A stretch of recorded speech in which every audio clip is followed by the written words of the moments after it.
kasih yang dikasih Tuhan. Sekali lagi saya katakan shalom yang di sebelah kanan saya maupun sebelah kiri saya. Sudah siap untuk kita beribadah pada pagi hari ini? Tidak ada salahnya kalau kita menyapa teman kita di sebelah kiri dan kanan. Kita katakan dengan kata-kata yang memberkati. Tuhan Yesus mengasihimu. Tuhan Yesus memberkatimu.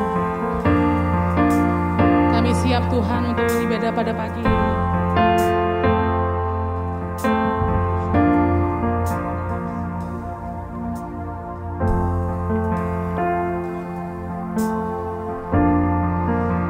Saya undang jemaat Tuhan untuk bangkit berdiri. Saya berikan kesempatan untuk kita bersaat teduh. Kita datang kepada Tuhan. Kita masuk ke dalam hadirat Tuhan. Tuhan, Engkau sungguh baik Tuhan. Tuhan menempatkan kami pada pagi ini di tempat ini dalam keadaan sehat. Kami siap untuk beribadah. Kami siap untuk masuk ke dalam hadirat-Mu. Mari kita sama-sama satukan hati. Kita datang kepada Tuhan. Yesus, Tuhanku yang baik. Kami bersyukur Tuhan untuk pagi ini. Kami ada pada pagi ini sebagaimana kami ada semua karena anugerah-Mu. Semua karena kasih setia-Mu. Terima kasih Tuhan. Kami siap beribadah, kami siap buka hati kami. Untuk beribadah pada pagi ini Tuhan. Biar setiap pujian penyembahan boleh memberkati kami, menguatkan kami. Kami mau tanggalkan segala beban, pikiran, persoalan kami Tuhan. Untuk bersyukur di bawah kaki-Mu Tuhan. Kami siap diberkati Tuhan melalui ibadah ini, melalui puji-pujian, melalui firman Tuhan yang akan disampaikan, akan kami hidupi di dalam kehidupan kami. Terima kasih Yesus, terima kasih. Inilah doa kami Bapa. Kami serahkan ibadah kami dari awal hingga pada akhirnya ke dalam tangan pengasihan-Mu saja. Di dalam nama Tuhan Yesus kami sudah berdoa dan mengucap syukur. Jemaat Tuhan boleh duduk kembali.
kami mau bawa persembahan pujian kami di hadapan-Mu.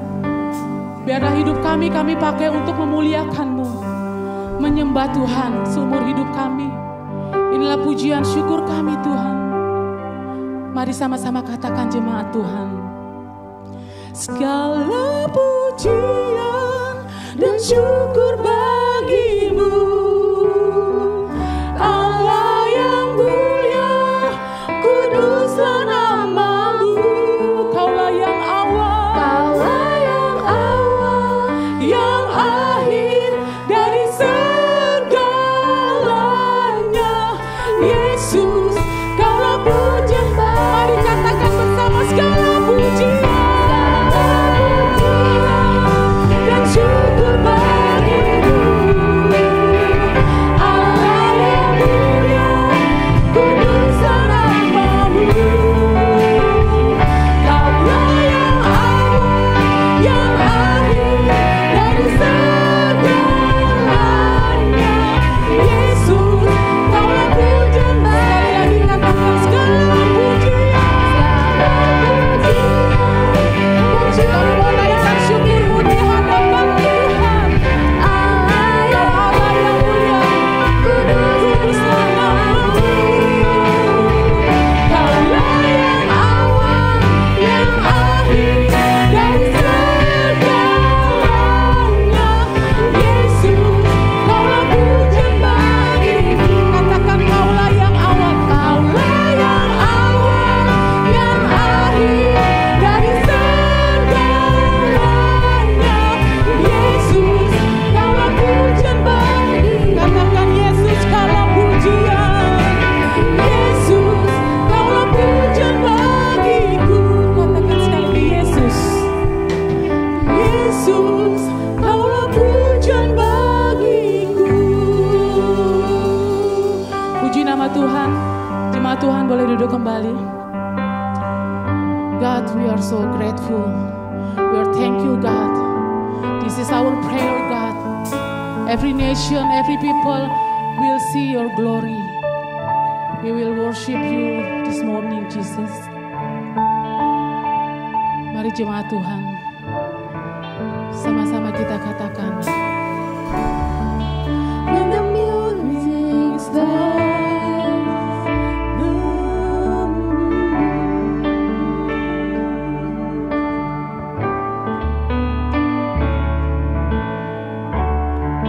when the music fades, I know it's the way, and I simply come.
Semua diberkati?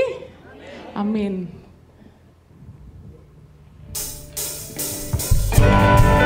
Umat yang diberkati Tuhan, angkat tanganmu, kita puji Tuhan. Kita katakan kepada diri kita semua masing-masing bahwa aku diberkati.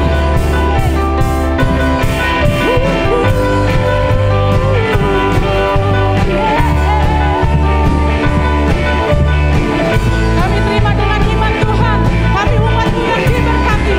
Mari sama-sama katakan.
akan mempersiapkan hati kita untuk mendengarkan kebenaran firman Tuhan yang disampaikan oleh Bapak Aswin.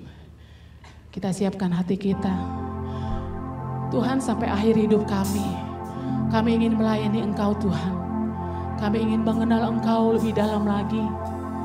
Kami mengasihi-Mu Tuhan, lebih dari apapun. Mari jemaat Tuhan, sama-sama kita katakan. Kami bersyukur Tuhan, Engkau ada di dalam kehidupan kami.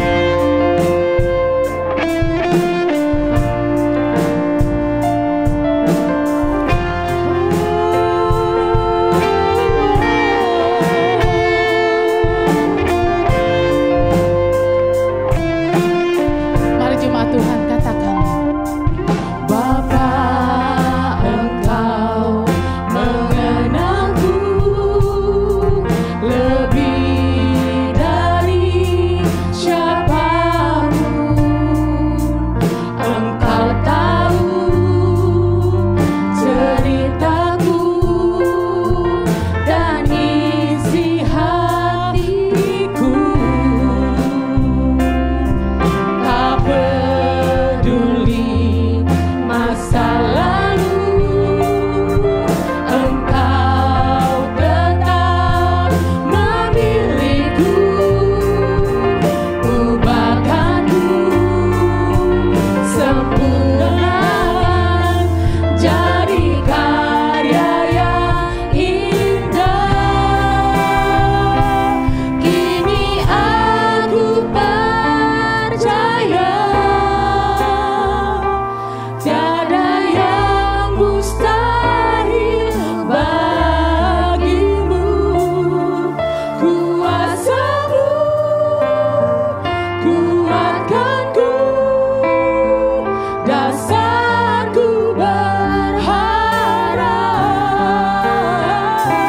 Kini aku berserah pada rancangan-Mu bagiku. Ku ikuti panggilan-Mu, ku kan setia sampai akhir hidup. Saya undang jemaat Tuhan untuk bangkit berdiri. Kita nyatakan sebagai lagu doa kita di hadapan Tuhan. Mari katakan bersama, Bapa, Engkau mengenalku. Bapa, Engkau mengenalku lebih dari siapapun. Engkau tahu cerita kami Tuhan, bahkan Engkau tahu isi hati kami dan isi hatiku. Tak peduli masa lalu,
Tuhan Yesus.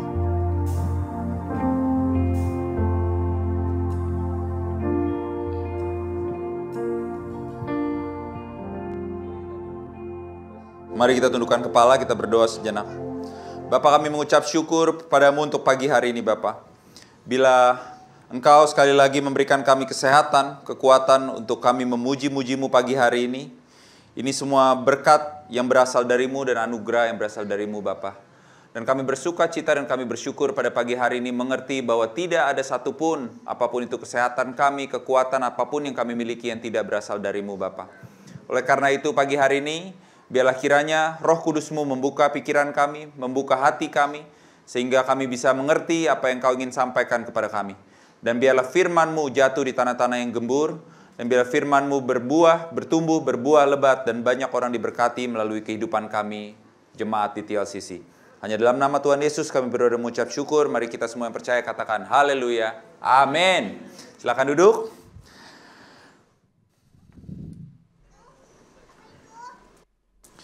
Shalom. Shalom. Wow, banyak muka-muka baru ya yang saya lihat di sini dan saya mengucap syukur pagi hari ini bisa kembali menyampaikan firman Tuhan di The Light Community Church, my home, rumah saya sendiri gitu ya. Jadi ini suatu kepercayaan yang luar biasa dan saya welcoming ya, selamat datang untuk setiap jemaat yang hadir pada pagi hari ini. Ada yang pertama kali hadir, saya percaya ini bukan suatu kebetulan. Saya percaya kita mendoakan selalu untuk ada sahabat-sahabat, saudara-saudara baru di TLCC. Dan bila saudara pertama kali hadir di sini, kami sudah mendoakan saudara dan ini bukan suatu kebetulan. Ya. Untuk setiap dari jemaat di TLCC, bersuka cita bila saya bisa melihat saudara pagi hari ini kembali. Untuk yang belum kenal, nama saya Aswin Sumampau dan saya melayani sebagai elders di TLCC. Jadi nanti sehabis ibadah kalau ada waktu ngobrol-ngobrol aja bareng gitu ya. Jangan sungkan, jangan gak enak. Kalau mau ngobrol kita bisa ngobrol bareng-bareng. Dan kita juga mendoakan pagi hari ini kita punya gembala sidang, Pastor Muksin dan Pak Yohanes Tan sedang melayani di Lubuk Linggau ya. Jadi kita memiliki cabang di Lubuk Linggau dan pagi hari ini puji Tuhan kalau saudara ada di grup melihat bahwa ada pembaptisan pagi hari ini, ada jiwa-jiwa yang dimenangkan di Lubuk Linggau. Yes, please, kita berikan applause yang dan kita juga mendoakan Ibu Yohanes. Jadi pendeta di situ Pak Yohanes Herianto, istrinya terkena stroke ya. Jadi pagi hari ini nanti kita juga harus mendoakan istri dari Pak Yohanes Herianto, kiranya Tuhan memberkati dengan kesembuhan kepada Ibu Yohanes Herianto yang ada di Lubuk Linggau.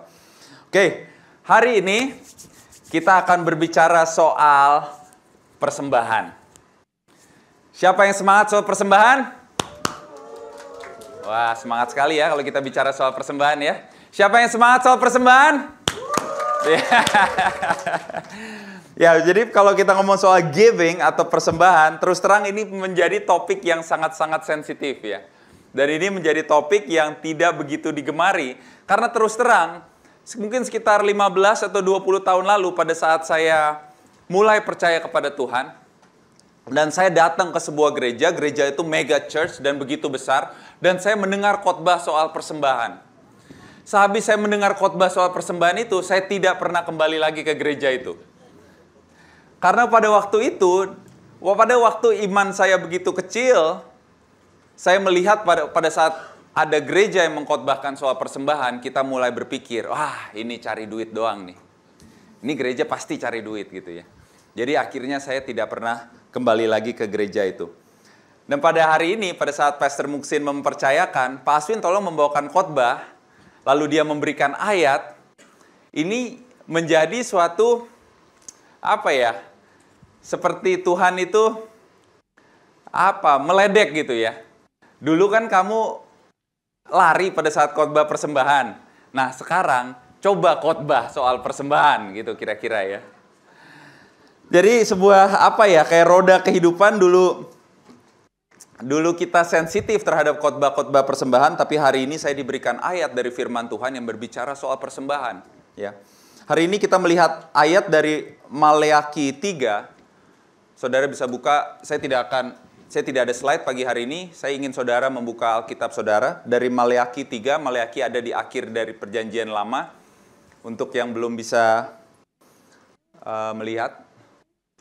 Dan pagi hari ini kita akan membuka firman Tuhan dari ayat-ayat dari Maleakhi 3, ayatnya yang pertama sampai ke-12. Nah, memberikan sedikit konteks dari Maleakhi, ini ada di suatu zaman, jadi ada suatu hari, ceritanya gitu ya, suatu hari bangsa Israel ini sudah kembali dari pembuangan mereka di Babilonia gitu ya.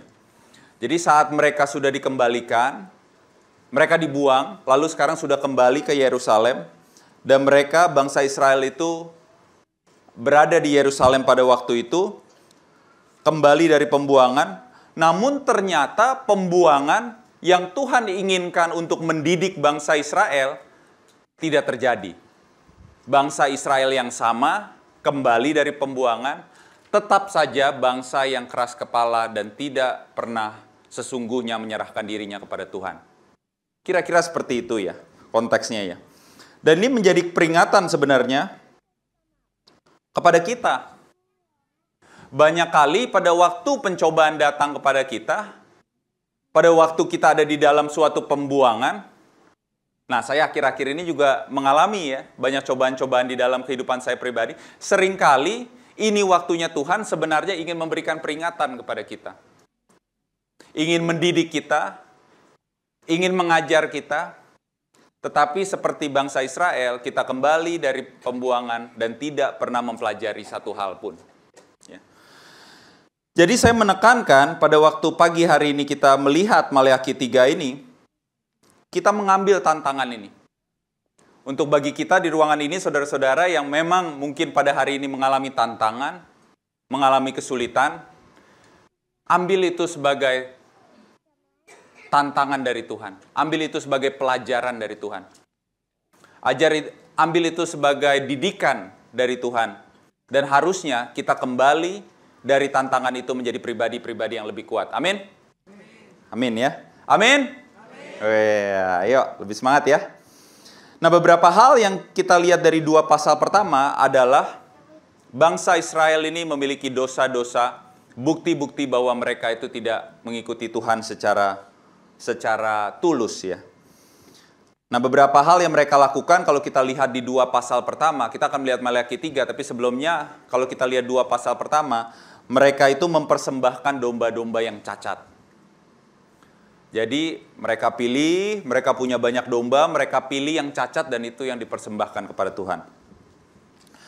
Lalu di situ juga kita bisa lihat ada nazar-nazar, janji-janji yang diberikan kepada Tuhan. Kalau misalnya saya sukses, saya akan memberikan ini kepada Tuhan. Kalau misalnya sembuh, saya akan begini kepada Tuhan. Kalau misalnya saya diberikan kelancaran dalam keluarga saya akan memberikan ini kepada Tuhan. Dan itu tidak pernah terjadi. Ada nazar-nazar yang tidak pernah dilakukan oleh bangsa Israel. Lalu juga diangkat ada imam-imam yang mengajarkan ajaran-ajaran sesat. Ada imam-imam di situ yang pada saat mengajar sesuka hatinya bukan dari firman-firman Tuhan. Lalu ada banyak perceraian di situ dikatakan. Ada banyak orang-orang yang menikah dan mereka bercerai. Dan perceraian seperti yang kita tahu itu adalah tanda dari ketidaktaatan kita. Dan juga ada banyak yang kawin campur yang mengakibatkan banyak orang Israel yang akhirnya menyembah Allah-Allah lain. Inilah yang terjadi di 1 dan 2 Maleakhi pada waktu itu. Dan kita bisa melihat di dalam Maleakhi 3 ini, mari kita membuka Maleakhi 3 ya. Di sini kita bisa melihat bahwa Tuhan ingin mengajar sesuatu dari rusaknya bangsa Israel itu. Tapi kalau kita lihat bangsa Israel itu, ya tipis-tipis ya dengan kita di masa-masa ini. Mari kita buka Maleakhi 3 ayat pertama sampai ke-12.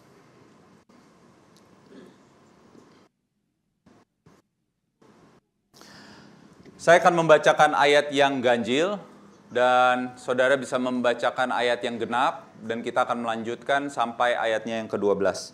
Maleakhi 3 ayatnya yang pertama mengatakan, "Lihat, aku menyuruh utusanku supaya ia mempersiapkan jalan di hadapanku. Dengan mendadak Tuhan yang kamu cari itu akan masuk ke bait-Nya. Malaikat perjanjian yang kamu kehendaki itu, sesungguhnya ia datang, firman Tuhan alam semesta.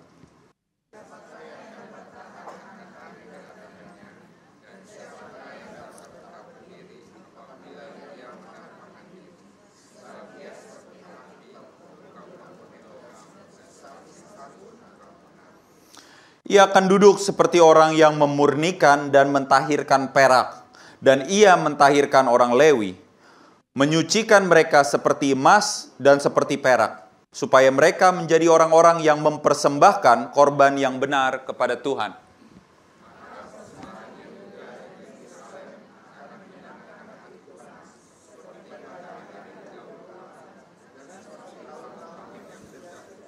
Nah, kita bisa melihat di ayat 4 ini, Tuhan melalui Maleaki mulai berbicara soal persembahan.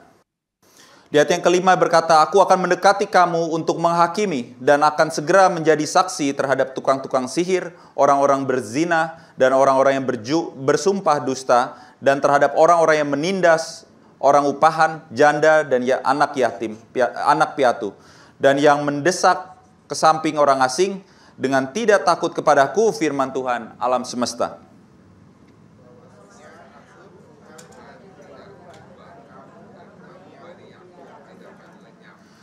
Sejak zaman nenek moyangmu, kamu telah menyimpang dari ketetapanku dan tidak memeliharanya. Kembalilah kepadaku, maka aku akan kembali kepadamu. Firman Tuhan alam semesta. Tetapi kamu berkata, dengan cara bagaimanakah kami harus kembali?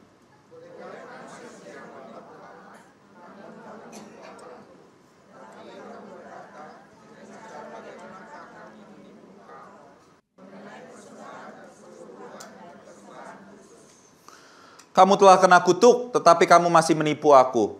Ya, kamu seluruh bangsa.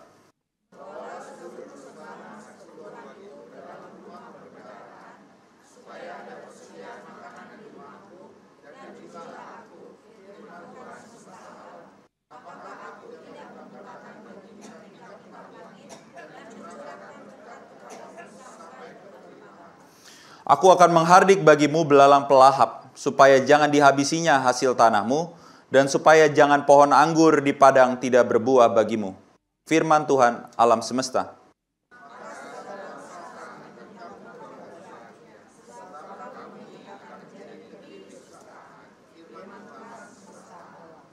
Amin.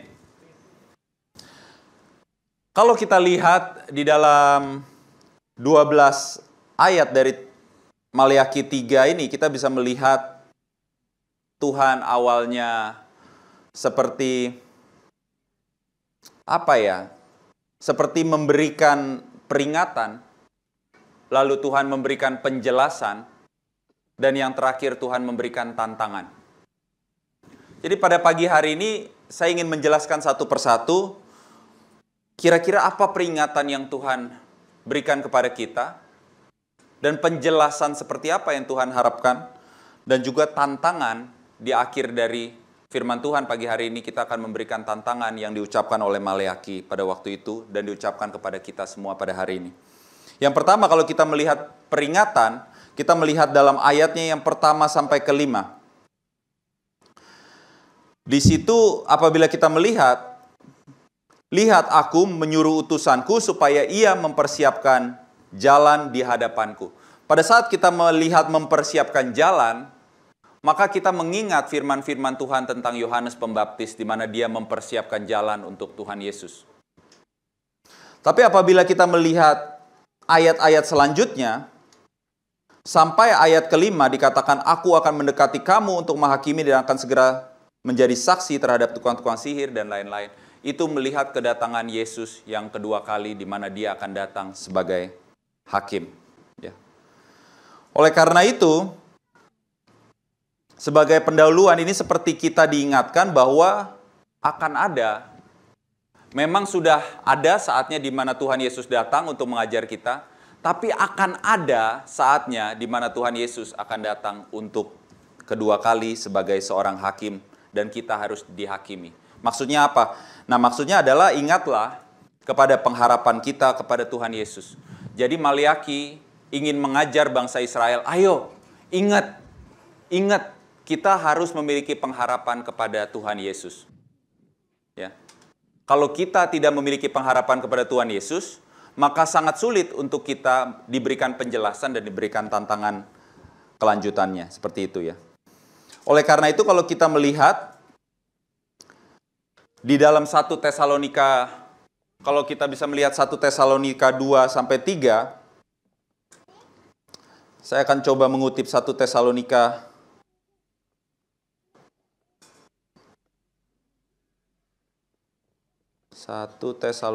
1 mungkin.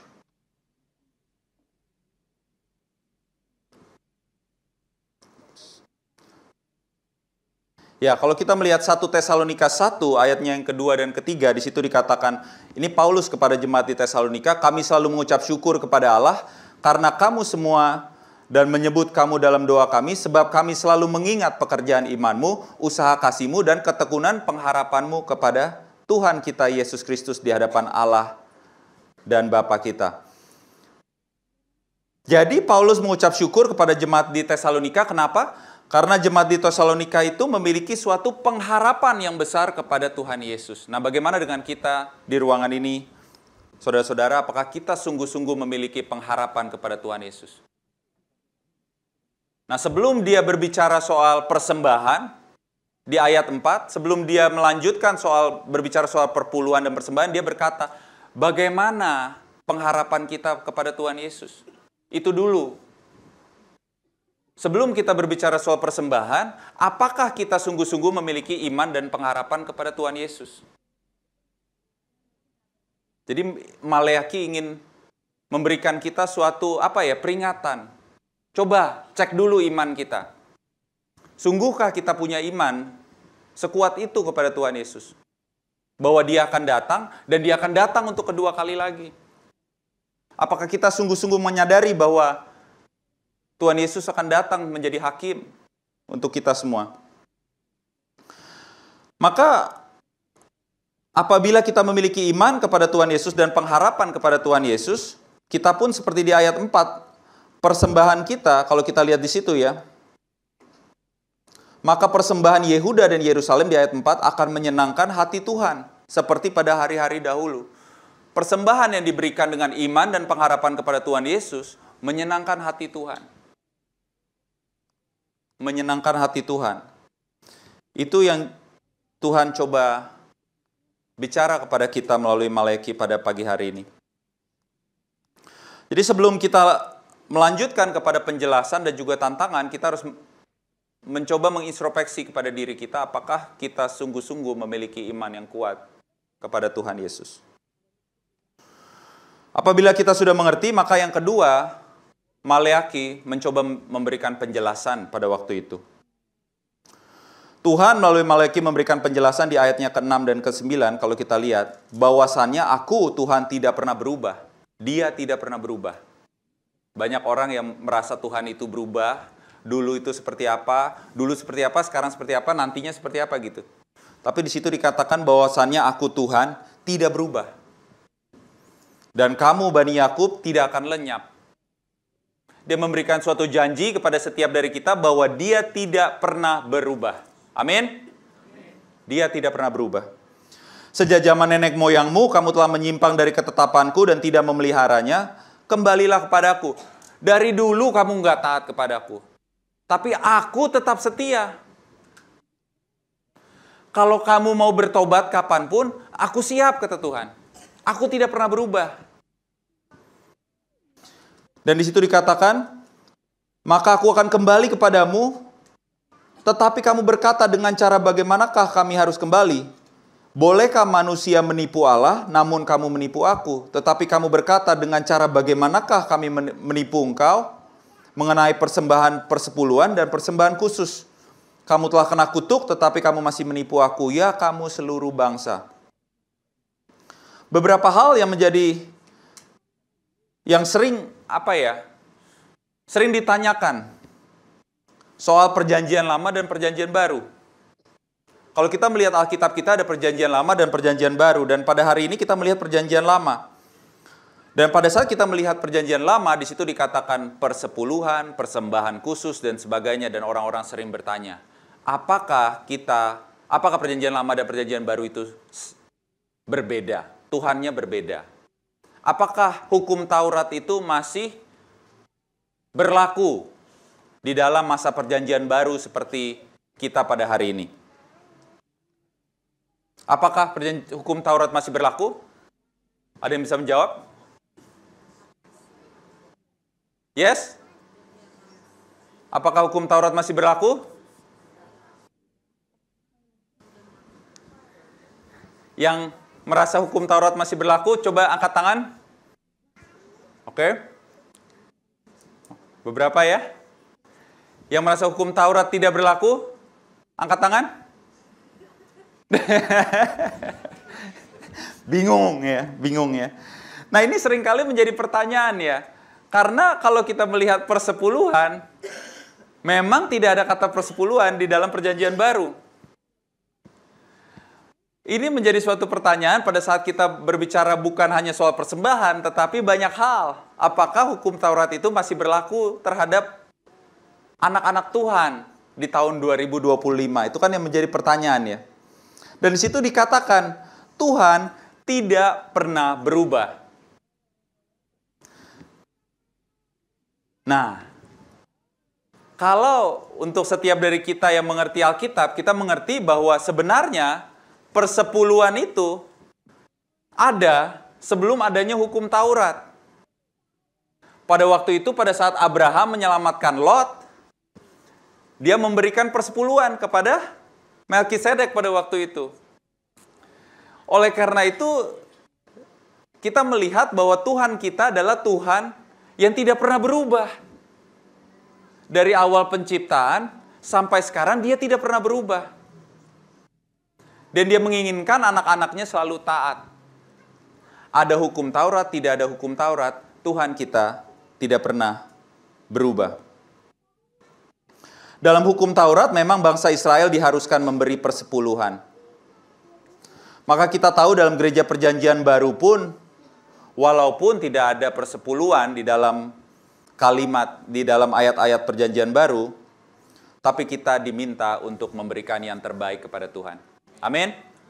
Kita diminta untuk memberikan yang terbaik kepada Tuhan. Namun yang menjadi perbedaan adalah kalau kita melihat di dalam perjanjian lama, setiap persembahan itu seperti transaksional dengan berkat-berkat jasmani. Ya.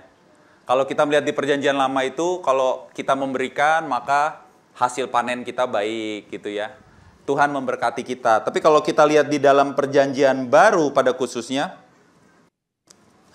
pada waktu kita memberikan kepada Tuhan yang terbaik, termasuk hidup kita sebenarnya, berkat-berkat itu bukan hanya berkat-berkat jasmani, tapi Tuhan memberikan kita kesehatan, Tuhan memberikan kita sukacita, damai sejahtera, dan banyak karunia-karunia dan berkat-berkat lain yang Tuhan berkati kepada kita. Jadi kalau kita melihat di dalam hukum perjanjian baru, kita mengerti bahwa hukum yang kita pakai adalah grace, which is anugerah. Tuhan memberikan itu kepada kita cuma-cuma. Dan ini pertanyaan saya, kalau tadi kan agak bingung ya apakah kita dalam hukum Taurat atau tidak. Sekarang pertanyaan saya, kalau kita hidup di dalam hukum grace atau anugerah, apakah itu lebih mudah?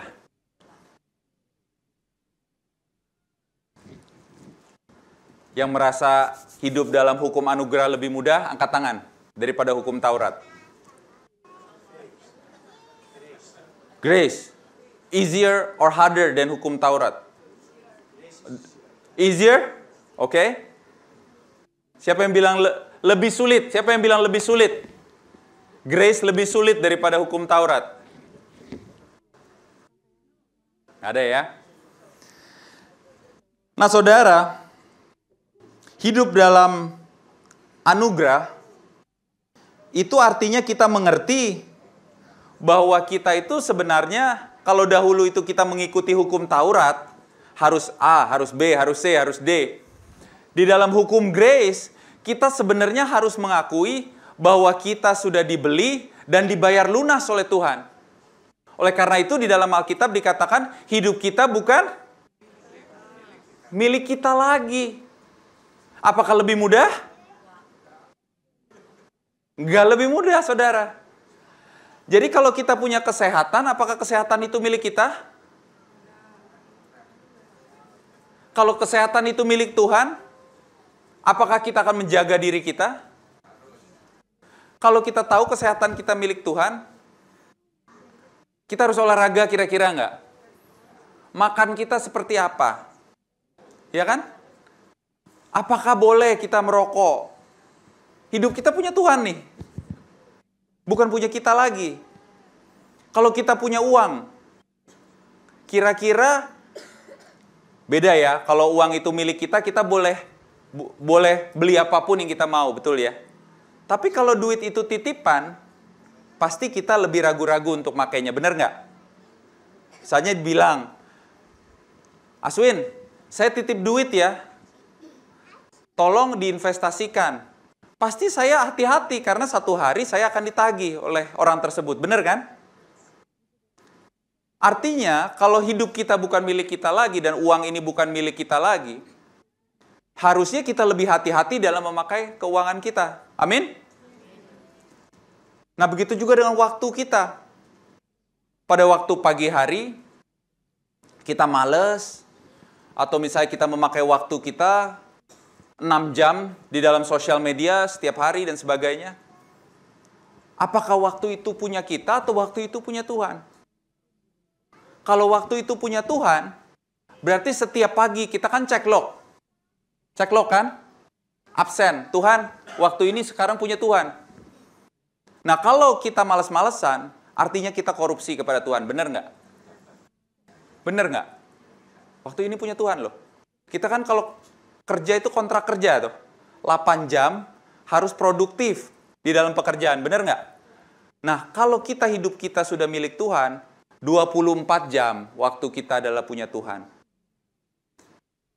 Kalau 24 jam punya Tuhan, kita nggak boleh korupsi waktu.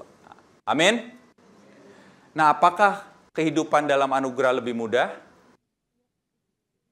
Enggak, ya. Itu jawabannya enggak, ya. Maka oleh karena itu, di dalam perjanjian baru pun kita diberikan berkat-berkat bukan hanya seperti burung pipit yang dipelihara, tapi Tuhan memberikan kita damai sejahtera, Tuhan memberkati kita dengan kelancaran di dalam keluarga kita, Tuhan membimbing kita, Tuhan menyertai kita, memberikan sukacita, begitu banyak berkat-berkat yang Tuhan berikan kepada kita, kesehatan kita yang kadang-kadang kita sulit untuk mengucap syukur dari hari ke hari, ya.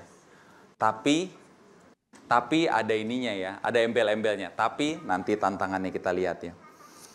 Oleh karena itu di dalam kehidupan kekristenan saat ini, kalau kita melihat Roma 12 ayatnya yang pertama dikatakan supaya kita mempersembahkan tubuh kita, hidup kita gitu ya, sebagai persembahan yang hidup. Pernah dengar kan? Tubuh kita adalah persembahan yang hidup, pernah dengar? Amin? Amin ya. Jadi persembahan kita bukan hanya perpuluhan. Kalau persembahan kita hanya perpuluhan, hanya duit aja, kasihan. Gitu. Kalau kita pikir duit itu begitu berharga, kasihan kita. Gitu. Tapi lebih daripada persembahan kita, lebih daripada perpuluhan kita, Tuhan itu ingin kita mempersembahkan hidup kita, tubuh kita yang hidup. Hubungan kita dengan suami dan istri, hubungan kita dengan anak, Tuhan mau itu. Tuhan mau itu menjadi persembahan kita kepada Tuhan. Ya. Jadi kalau di sini ada hubungan suami istri yang tidak baik, yang tidak rukun, apakah kita mempersembahkan hubungan itu kepada Tuhan menjadi persembahan yang hidup kira-kira? Pada saat kita mempersembahkan itu kepada Tuhan, kira-kira rasanya gimana? Gitu. Apabila ada hubungan kita dengan anak kita yang nggak baik, retak, kita kurang mendidik mereka, anak kita juga kurang ajar kepada orang tuanya. Bagaimana pada waktu kita persembahkan itu kepada Tuhan? Rasanya hati kita seperti apa kira-kira? Apakah penuh dengan rasa percaya diri atau rasa malu kepada Tuhan? Pekerjaan kita Apakah kita sungguh-sungguh melakukan yang terbaik di dalam pekerjaan kita? Pengaturan uang kita seperti yang tadi kita bicarakan.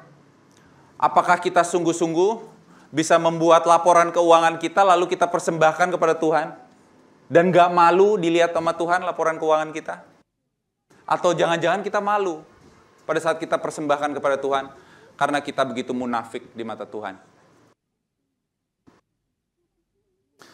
Pelayanan kita di gereja, banyak pelayan-pelayan Tuhan yang melayani cuman berbasis kepuasan diri sendiri.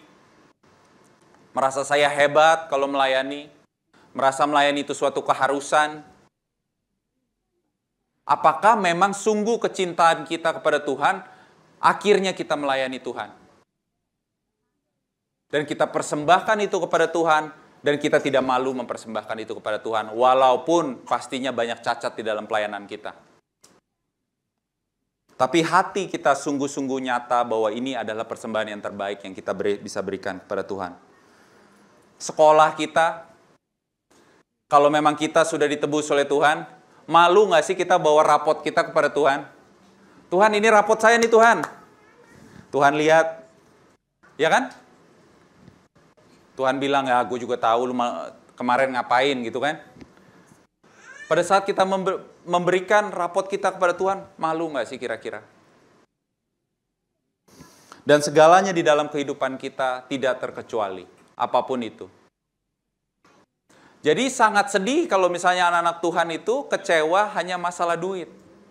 Tetapi banyak sekali aspek di dalam kehidupan kita yang tidak bisa kita serahkan kepada Tuhan. Sedih. Itu adalah persembahan kita kepada Tuhan dan berikanlah itu yang terbaik. Ya. Seperti yang tadi saya ngomong, coba lihat di dalam kehidupan kita semua, apa sih yang kurang? Masih banyak banget yang kurang ya. Saya pribadi juga masih banyak yang kurang, walaupun kata Jacqueline kan, sering asam lambung, tetap makan pedas, ya kan? Udah asam urat, tetap aja nggak jaga makan gitu ya. Kan semua ada obatnya gitu ya. Tapi ya itu bukan yang Tuhan inginkan di dalam kehidupan kita ya. Kesehatan kita pun adalah persembahan kita kepada Tuhan. Amin. Nah yang ketiga, yang terakhir, yang paling penting adalah sebuah tantangan. Kalau kita lihat di ayatnya ke-8, ini kita lihat ya. Ke-8 itu, sampai ayat yang ke-12, Tuhan itu seperti menegur dengan keras dan memberikan tantangan. Di sini dikatakan, bolehkah manusia menipu Allah? Namun kamu menipu aku, katanya. Tapi kamu berkata dengan cara bagaimanakah kami menipu engkau? Lalu dijawab mengenai persembahan, persepuluhan, dan persembahan khusus. Karena waktu itu, bangsa Israel tidak memberikan persembahan yang terbaik. Dan oleh karena itu, akhirnya imam-imam yang melayani tidak bisa hidup. Ya. Akhirnya imam-imam, para pendeta pada waktu itu, akhirnya mulai bekerja kembali karena tidak ada uang persembahan dari gereja pada waktu itu. Lalu Tuhan mengutuk bangsa itu, dan bangsa itu menjadi bangsa yang miskin, dan di situ dikatakan, kamu telah kena kutuk, tetapi kamu masih menipu aku. Ya kamu seluruh bangsa. Ini menjadi suatu lingkaran setan. Ya. Bangsanya miskin, jadi kalau kasih persembahan dipirit-pirit, karena dipirit-pirit Tuhan tidak memberkati, karena Tuhan tidak memberkati lebih dipirit lagi, lalu lebih tidak diberkati lagi, menjadi satu lingkaran setan pada waktu itu. Oleh karena itu Tuhan memberikan tantangan di ayat yang ke-10 dikatakan, bawalah seluruh persembahan persepuluhan itu ke dalam rumah perbendaharaan, supaya ada persediaan makan di rumahku dan ujilah aku, katanya. Ini kan sesuatu yang luar biasa kan? Ujilah aku, kata dia. Firman Tuhan Allah semesta alam, apakah aku tidak membukakan bagimu tingkap-tingkap langit dan mencurahkan berkat kepadamu sampai berkelimpahan, dia bilang. Ini luar biasa, ini sebuah tantangan kepada bangsa Israel. Weh, langkah iman pertama, lakukan itu, dia bilang. Aku akan buktikan kepadamu bahwa akulah Allah itu. Aku akan menghardik bagimu belalang pelahap, supaya jangan dihabisinya hasil tanahmu, dan supaya jangan pohon anggur di padang tidak berbuah bagimu. Firman Tuhan semesta alam. Bagi yang punya usaha pasti ngerti. Ya. Bahwa usaha kita itu sebenarnya sangat-sangat seperti barang pecah belah. Besok habis pun bisa. Nah, itu yang dikatakan di ayat 11. Aku akan mengharik bagimu belalang pelahap. Maka segala bangsa akan menyebut kamu berbahagia, sebab kamu ini akan menjadi negeri kesukaan. Firman Tuhan semesta alam. Amin. Jadi bangsa Israel itu berpikir seperti yang saya katakan tadi, ini menjadi sebuah lingkaran setan ya. Kasih segini aja lah buat Tuhan. Tuhan kan nggak tahu kesannya gitu. Ini sebuah hal yang mengecilkan Tuhan pada waktu itu. Mungkin sebagian mikir, nggak usah lah kasih Tuhan. Tuhan kan nggak butuh duit. Kata Tuhan, kalau Tuhan mau menciptakan makanan atau duit dari batu pun bisa, benar nggak? Kenapa kita harus nyumbang kepada Tuhan? Terus kalau Tuhan butuh duit, apakah namanya Tuhan? Katanya gitu. Mungkin banyak pikiran-pikiran seperti itu di dalam bangsa Israel pada waktu itu. Banyak juga pada waktu saatnya persembahan, mereka mencari kambing-kambing yang cacat ya. Dari 100 kambing dicari yang kakinya 1 gitu ya. Yang ada kupingnya gitu. Yang udah borok-borok. Yang udah nggak bisa kawin lagi, yang udah tua gitu ya. Dicari itu yang paling tidak berguna untuk kehidupan keluarganya. Yang nilainya paling sedikit. Berpikir pasti Tuhan ngerti. Saya yakin, karena saya juga mengalami. Kalau kita mirip-mirip itu persembahan, pasti kita merasa, kan Tuhan ngerti. Karena saya juga pernah di situ. Berpikir seperti ini saya juga pernah. Gitu. Kan Tuhan pasti ngerti kebutuhan saya. Mungkin pada waktu itu orang-orang juga banyak utangnya. Saya juga banyak utang. Tuhan kan pasti ngerti. Keuangan pas-pasan dan sebagainya ya. Dan sedikit hal kalau kita lihat di sini sebenarnya ini adalah mengecilkan Tuhan. Merasa Tuhan itu memang tidak bisa memberkati kita. Merasa kalau kita memberikan Tuhan itu tidak akan bisa membalas. Seperti merasa kita lebih penting dari Tuhan, kehidupan kita lebih penting dari Tuhan. Merasa Tuhan itu bukan Tuhan yang maha tahu, kalau kita cari yang jelek, Tuhan itu nggak tahu kok. Tuhan tuh bukan maha tahu. Kadang di sini, kadang di situ. Kalau Tuhan lagi di situ, kita pilih domba yang jelek, kita pilih-pilih. Dan kita bisa ngumpet-ngumpet kesannya seperti itu ya. Merasa nasib kita tuh di tangan kita. Tuhan tidak bisa memberkati kita. Dan duit yang kita punya ya karena usaha kita sendiri. Tidak ada campur tangan Tuhan di dalam usaha kita. Kita kerja keras, mati-matian dari pagi sampai malam dapat duit, ya itu duit punya kita. Merasa memang bukan Tuhan yang memberkati kita, ya memang usaha kita sendiri yang memberkati kita. Nah itulah yang dipikirkan oleh orang-orang bangsa Israel pada waktu itu. Tapi ini adalah tantangan untuk setiap dari kita di ruangan ini. Apakah kita siap bukan hanya memberikan apa yang kita miliki, tapi hidup kita satu persatu yang ada di dalam ruangan ini? Seperti yang saya bilang tadi, kalau hanya memberkati barang yang sifatnya dana gitu ya, apa yang kita miliki, kasihan. Ya, di gereja perjanjian baru itu kasihan kalau kita hanya masalah duit aja ribut. Hidup kita, saudara, seluruhnya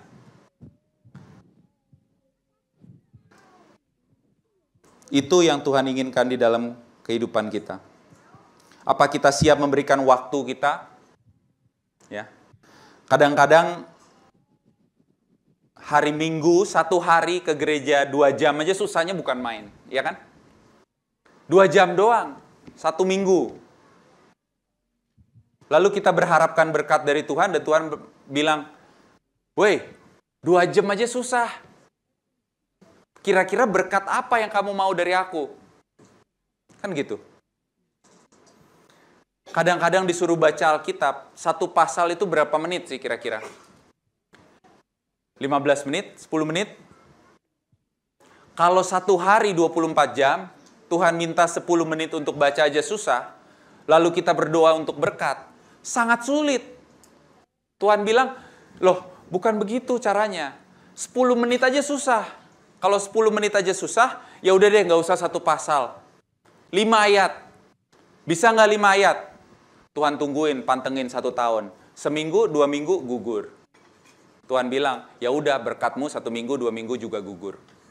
Mau? Enggak kan?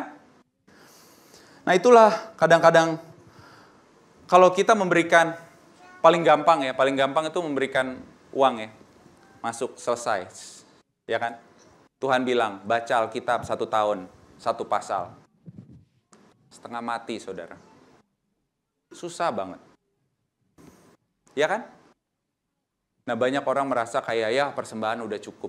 Enggak cukup. Tuhan mau hidup kita. Amin. Dan di ayatnya ke-10 dan ke-11, kalau kita lihat, Tuhan berkata bahwalah ini suatu tantangan. Dan yang ke-11 dia katakan, aku akan menghardik bagimu belalang pelahap supaya jangan dihabisinya hasil tanahmu. Dan supaya jangan pohon anggur di padang tidak berbuah bagimu. Gini saudara, berapa sering di dalam kehidupan kita itu, kalau saya mereview di dalam kehidupan saya ya, harta itu habis bukan karena nggak ada pemasukan. Pernah nggak ngerasa gitu? Pemasukannya ada nih. Tapi tiba-tiba anak sakit. Biayanya banyak. Pemasukannya ada. Tapi tiba-tiba orang tua sakit. Tiba-tiba mobil ketabrak. Motor hilang. Ya kan? Usaha lagi bagus-bagus. Ya kan? Usaha lagi bagus-bagus. Ada orang yang tidak suka. Jatuh, pengeluaran membengkak, ya kan? Bayar utang susah. Beternak, bertani, udah lagi bagus, mau panen. Ini saya alami juga ya. Udah mau panen nih, sisa 2 minggu, kena hama, kena penyakit, habis. Atau pas panen, harganya turun. Sering. Di dalam kehidupan kita itu, akhirnya kita harus benar-benar merasakan bahwa hidup kita itu memang sangat fragile, sangat pecah belah. Saudara merasakan itu nggak sih? Bahwa kehidupan kita tuh sangat pecah belah. Udah nabung banyak, kena penyakit keras, habis. Oleh karena itu, sebagai seorang pengusaha, saya selalu membawa, dan setiap kali saya berbicara di depan umum, saya selalu membawa suatu ayat dari Amsal. Amsal 21 ayatnya ke-11. Saya pengen saudara buka ini karena ini menjadi sangat-sangat penting. Ini memberkati saya selama 20 tahun saya menjadi orang Kristen, dan saya pengen saudara juga sungguh-sungguh melihat ayat ini. Amsal 21 ayatnya ke-11.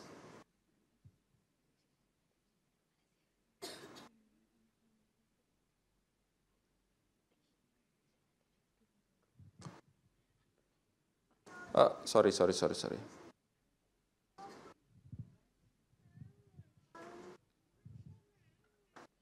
Amsal 21 ayatnya ke-31, sorry.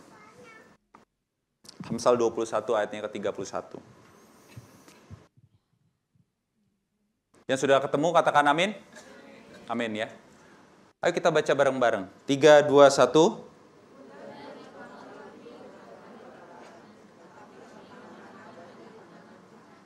Amin. Jadi yang kita bisa lakukan di dalam suatu peperangan adalah mempersiapkan kuda. Tetapi masalah kemenangan itu ada di tangan Tuhan. Ini sesuatu yang harus kita pegang teguh bahwa seberapa hebatnya kita harus sadar bahwa kemenangan ada di tangan Tuhan. Amin. Tapi kalau kita tidak mengerti bahwa Tuhan adalah sumber segala kemenangan, maka sia-sialah usaha kita semua di sini. Sia-sia. Pekerjaan kita sia-sia, keluarga kita sia-sia, apapun itu sia-sia. Kita harus mengerti bahwa kita bisa mengusahakan kerukunan di dalam rumah tangga, di dalam pekerjaan kita bisa usaha, di dalam pekerjaan kita bisa kerja keras, di dalam gereja kita bisa melayani dengan luar biasa. Tapi kita harus mengerti bahwa kemenangan selalu berasal dari Tuhan. Amin. Oleh karena itu, saudara, terima tantangan Tuhan pada pagi hari ini. Give your best. Kasih yang terbaik untuk Tuhan. Persembahan jasmani dari yang memang Tuhan berkati dan memang seluruh kehidupanmu milik Tuhan. Kalau kita mempersembahkan sesuatu, kita harus sadar bahwa memang Tuhan yang memberikan kita kemenangan itu. Tuhan yang memberikan berkat itu kepada kita kok. Kenapa harus dipirit-pirit? Hidup kita di sini, di dalam ruangan ini, kita juga harus tahu bahwa kehidupan kita ini diberikan oleh Tuhan. Kalau kita bisa bangun pagi hari ini, itu adalah berkat dari Tuhan. Kalau kita diberikan berkat dari Tuhan, kenapa sih harus hitung-hitungan sama Tuhan? Capek, gereja, baca, ini capek. Hitung-hitungan gitu. Tuhan bilang, kamu hitung-hitungan, ya aku hitung-hitungan. Ya. Selain itu, kehidupan kita setiap hari ambil tantangan ini ya. Saya pengen saudara tuh sungguh-sungguh mengambil tantangan pagi hari ini. Bangun kehidupan yang mengutamakan Tuhan. Baca Alkitab, bangun kehidupan doa. Bagi saudara yang tidak punya kehidupan doa, coba deh punya kehidupan doa. Coba aja punya kehidupan doa. Semakin hari kita coba terapkan firman Tuhan dalam kehidupan kita. Ya nggak apa-apa, hari ini masih dalam dosa, besok coba terapin. Besok coba terapin lagi, besok coba terapin lagi. Jatuh, coba bangun. Coba terapkan firman Tuhan di dalam kehidupan saudara. Semakin hari semakin kudus, maju terus gitu. Coba deh, saya pengen. Ini tantangan Tuhan pagi hari ini. Di dalam keluarga, tanya Tuhan bagaimana saya sebagai bapak misalnya. Saya punya anak 4 ya. Bagaimana saya sebagai bapak? Bagaimana saya sebagai ibu? Bagaimana saya sebagai istri? Sebagai suami? Apakah saya bisa mempertanggungjawabkan tugas saya ini kepada Tuhan gitu? Kalau Tuhan datang nanti malam gitu ya, bisa nggak sih kita mempertanggungjawabkan itu kepada Tuhan? Tuhan, ini saya sebagai suami saya A, B, C, D, E. Tuhan bilang hebat, ya kan? Apa Tuhan bilang, ampun, udah puluhan tahun masih begini aja? Kok begitu? Keuangan kita, tanya Tuhan, kalau hari ini saya diberkati dengan uang yang kita miliki pada hari ini, bagaimana kita harus memakainya?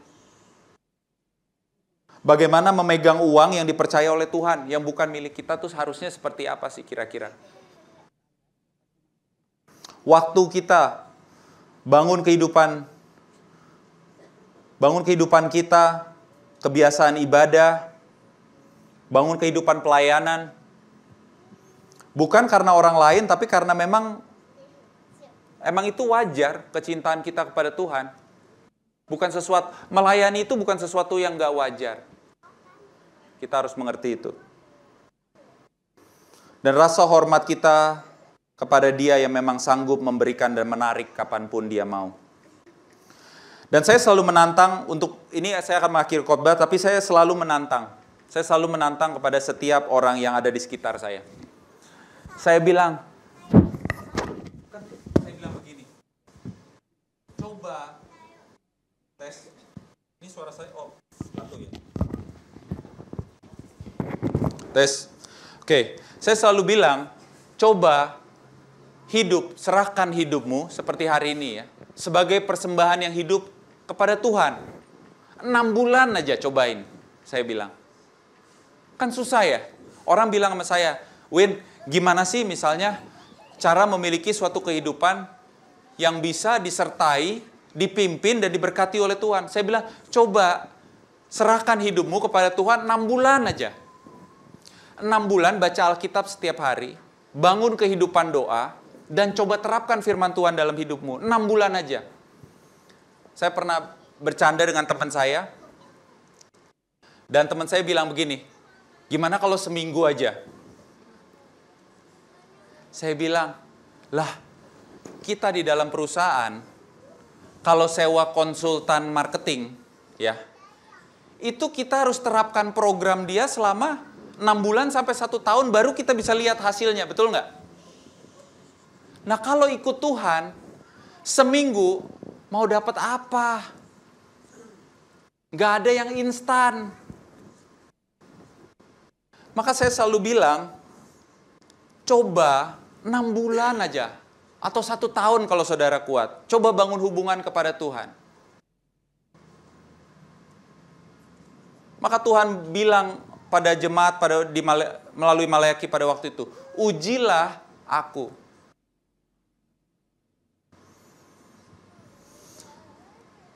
Kalau saudara mengambil tantangan ini, ambil tantangan ini. Coba 6 bulan ke depan kita sungguh-sungguh membangun hubungan yang setia kepada Tuhan. Tidak ada yang instan, tetapi ketaatan kita kepada Tuhan yang konsisten akan membuktikan bahwa pemeliharaannya sungguh nyata di dalam kehidupan saudara. Amin. Maka saya akan menutup dengan ayat terakhir yang sangat-sangat melegakan kita.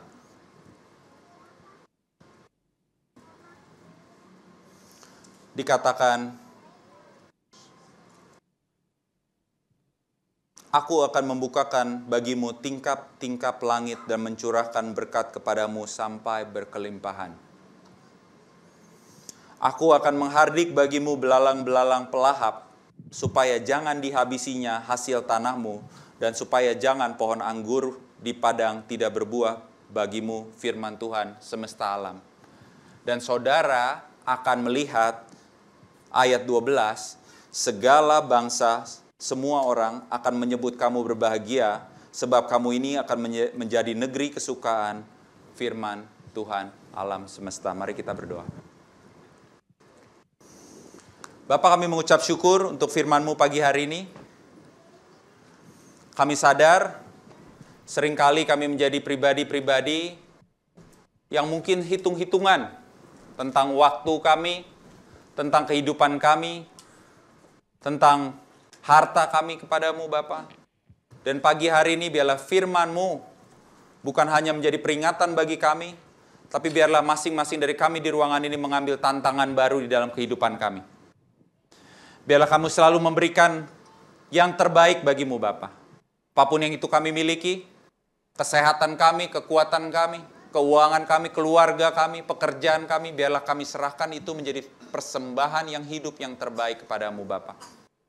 Dan pagi hari ini, biarlah Roh Kudus berbicara pada kami masing-masing, dan pada saat kami pulang Bapa, biarlah tantangan ini menjadi tantangan baru di dalam kehidupan kami, dan kami rindu penyertaan-Mu nyata di dalam kehidupan pribadi kami hari lepas hari. Hanya di dalam nama Tuhan Yesus, mari kita semua yang percaya katakan haleluya, amin. Tuhan memberkati. Terima kasih Pak Aswin yang sudah memberkati kita dengan firman Tuhan pada pagi hari ini. Biarlah kita boleh membawa persembahan hidup kepada Tuhan di dalam pelayanan kita. Kita berikan yang terbaik bagi Tuhan. Mari jemaat Tuhan, kita pujikan sebagai respon firman Tuhan yang disampaikan. Kita percaya kepada Yesus.